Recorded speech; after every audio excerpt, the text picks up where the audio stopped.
ಎಲ್ರಿಗೂ ನಮಸ್ಕಾರ. ಜೈ ಭೀಮ್, ಜೈ ಸೇವಾಲಾಲ್. ಇವತ್ತಿನ ದಿವಸ ವಿಷಯ ಏನಪ್ಪ ಅಂತಂತಂದರೆ, ನಾಳೆ ದಿನಾಂಕ 16/9/2025 ನಮ್ಮ ಕರ್ನಾಟಕ ರಾಜ್ಯದ ಮುಖ್ಯಮಂತ್ರಿಗಳು ಸಿದ್ದರಾಮಯ್ಯ ಸಾಹೇಬರು ಆಗಮಿಸುತ್ತಿದ್ದಾರೆ. ಆದ ಕಾರಣ ಸ್ವಲ್ಪ ಒಂದು ಎರಡು ಮಾತುಗಳನ್ನು ಮಾತಾಡೋಕೆ ನಾನು ಇವತ್ತು ಮಾಧ್ಯಮ ಮುಖಾಂತರ ಬಂದಿದ್ದೀನಿ.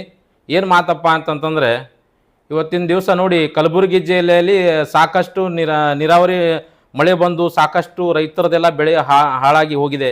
ಆದರೂ ಕೂಡ ಈ ಕಾಂಗ್ರೆಸ್ ಶಾಸಕರು, ಕಾಂಗ್ರೆಸ್ ಸಚಿವರು, ಕಾಂಗ್ರೆಸ್ ಸಂಸದರು ಇವತ್ತಿನ ತನಕ ಪತ್ತ ಇಲ್ಲ. ಇವರು ಏನು ಹುಟ್ಟುಹಬ್ಬ ಆಚರಣೆ ಮಾಡೋಕ್ಕೋಸ್ಕರ ಏನದ, ಹುಟ್ಟುಹಬ್ಬ ಸಲುವಾಗಿ ಇವರಿಗೆಲ್ಲ ಆರಾಮಿರ್ತದ, ಎಲ್ಲ ಇರ್ತದ. ಆದರೆ ಇಲ್ಲಿ ರೈತರಿಗೆ ಸಂಕಷ್ಟ ಬಂದಾಗ, ಇಲ್ಲಿ ಸಾರ್ವಜನಿಕರ ಸಂಕಷ್ಟ ಬಂದಾಗ ಯಾರಾದರೂ ಹೊಣೆ ಆಗುತ್ತಾರೆ? ನಿಮಗೆ ಎಚ್ಚರಿಕೆ ಕೊಡ್ತೀವಿ ಮಾಧ್ಯಮ ಮುಖಾಂತರ, ಕಾಂಗ್ರೆಸ್ ಶಾಸಕರೇ, ಕಾಂಗ್ರೆಸ್ ಸಂಸದರೇ, ಕಾಂಗ್ರೆಸ್ ಸಚಿವರೇ, ನಾಳಿನ ದಿವಸ ನಿಮ್ಮ ಮಂತ್ರಿ ಏನು ಬರ್ತಾ ಇದ್ದಾರೆ, ಅವಾಗ ಬಂದಾಗ ಏನದ, ಇದು ಕಲಬುರಗಿ ಸಿಟಿಗೆ ತಾವು ಏನದ ಕ್ಲೀನಿಂಗ್ ಮಾಡ್ತೀರಿ, ಕಾರ್ಪೊರೇಷನ್ದವ್ರಿಗೆ ಹೇಳ್ತೀರಿ, ಒತ್ತಡ ಹಾಕ್ತೀರಿ ಅಂತಂದ್ರೆ ದಿನಾಲೂ ಇದೇ ಕಾರ್ಪೊರೇಷನ್ಗೆ ನೀವು ಒತ್ತಡ ಹಾಕಿ ದಿನಾಲೂ ನಾಲಿ ಚರಂಡಿ ಎಲ್ಲ ಕ್ಲೀನ್ ಮಾಡಿದ್ದಾದ್ರೆ ಇಲ್ಲಿ ಕಲಬುರಗಿ ಸಿಟಿ ಹೇಗೆ ಅಭಿವೃದ್ಧಿ ಆಗೋದಿಲ್ಲ?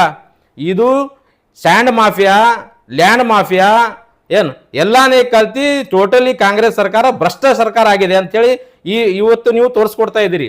ಯಾಕೆ ನೀವು ದಿನಾಲೂ ಏನದ ತಮ್ಮ ಏರಿಯಾಗಳಿಗೆ ತಮ್ಮ ಎಲ್ಲ ಆಫೀಸರ್ಗಳಿಗೆ ತಾವು ಎಚ್ಚರಿಕೆ ನೀಡಿ ಹರವೊಂದು ಏರಿಯಾ ನೀವು ಕ್ಲೀನ್ ಮಾಡಿಸ್ಬೋದು. ಆದರೆ ಇಲ್ಲ, ತಮ್ಮ ಹತ್ರ ಮನಸ್ಸಾಗ ಭ್ರಷ್ಟಾಚಾರ ಇದೆ, ಎಲ್ಲ ಅಧಿಕಾರಿಗಳನ್ನು ಭ್ರಷ್ಟಾಚಾರ ತುಂಬಿಕೊಂಡು ಕೂತಿದ್ದೀರಿ.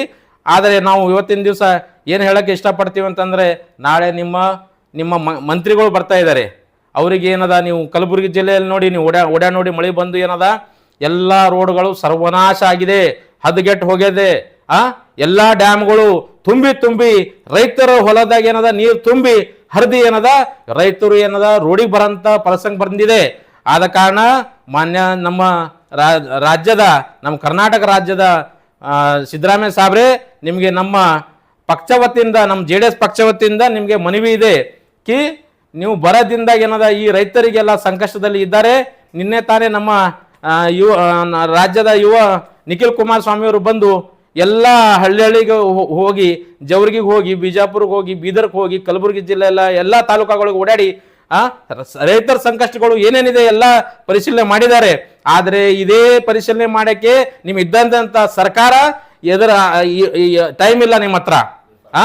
ಏನಾದ್ರೆ ಹೇಳಿದ್ರೆ ಬೆಂಗಳೂರಿನಲ್ಲಿ ಕುತ್ಕೊಂಡು ಅಲ್ಲಿ ದೊಡ್ಡ ಭಾಷೆಗಳು ಬಿಗಿತೀರಿ ನೀವು. ಆದ್ರೆ ನೋಡಿ, ಮುಂದೆ ಬರೋ ದಿನಗಳಲ್ಲಿ ನಿಮಗೆ ಈ ಮಾಧ್ಯಮ ಮುಖಾಂತರ ನಾವು ಎಚ್ಚರಿಕೆ ಕೊಡ್ತೀವಿ. ಬರೋದಿಂದಾಗಿ ಇದೇ ತರ ನೀವು ಕಲಬುರಗಿ ಸಿಟಿಗೆ ಗ್ರೀನ್ ಸಿಟಿ ಅಂತ ತೋರಿಸ್ಕೊಟ್ರೆ ಒಳ್ಳೇದು. ಇಲ್ಲದಂದ್ರೆ ನೀವು ರಾಜೀನಾಮೆ ಕೊಟ್ಟು ಮನೆ ಮಕ್ಕಳು ಅಂತ ಹೇಳಿ ಈ ಮಾಧ್ಯಮ ಮೂಲಕ ಹೇಳಕ್ಕೆ ಇಷ್ಟಪಡ್ತೀನಿ. JDS ಜಿಲ್ಲಾ ಯುವ ಅಧ್ಯಕ್ಷ ಕಲಬುರಗಿ, ಪ್ರವೀಣ್ ಎಲ್ ಜಾಧವ್.